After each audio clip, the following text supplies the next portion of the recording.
কারাগারে যিনি এখন আছেন সালমান এফ রহমান, কারাগারে আছেন পুলিশের আইজিপি শহীদ, কারাগারে আছেন আরো কে অনেক নেতা। বাংলাদেশের সংবিধান, বাংলাদেশের সকল প্রতিষ্ঠান ধ্বংস করে দেওয়ার জন্য শেখ হাসিনাকে সব সময় সহযোগিতা দিয়েছেন, তারাও এখন জেলে।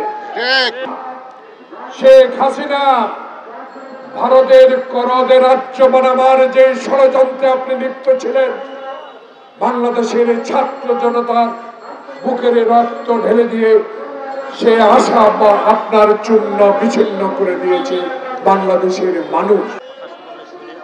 আপনার যদি এত অহংকার আপনার পিতাকে নিয়ে, আপনার পরিবারকে নিয়ে স্বাধীনতা এনেছেন আপনি নাকি, তাহলে পালালেন কেন?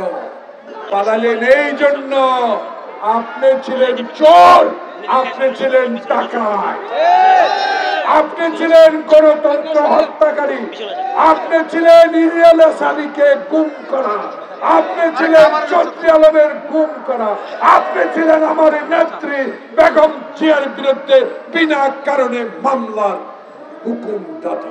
আবার ইউটিউবে ছাড়ছেন, বর্ডারের কাছে আছেন, লজ্জা লাগে না? হোসেন মোহাম্মদ আরশাদ তো চোর ছিল, বাটপার ছিল, ক্ষমতা দখল করেছে সে জোর করে, সেও তো পালাই যায় না। আমাদেরকে একটু দেখান শেখ হাসিনাকে এনে, আমাকে একটু দেখান, আমাদেরকে দেখান যে হারুন আমার একটি কিডনি অচল করে দিয়েছে, তাকে গ্রেফতার করি। কোথায় মতিয়া চৌধুরী, কোথায় আব্দুল হামিদ, কোথায় শাহজাহান খান, কোথায় শামীম ওসমান? আপনাদের চেহারা তো দেখি না। পালাইছেন না বাংলাদেশে আছেন, এটা আমার বিষয় না।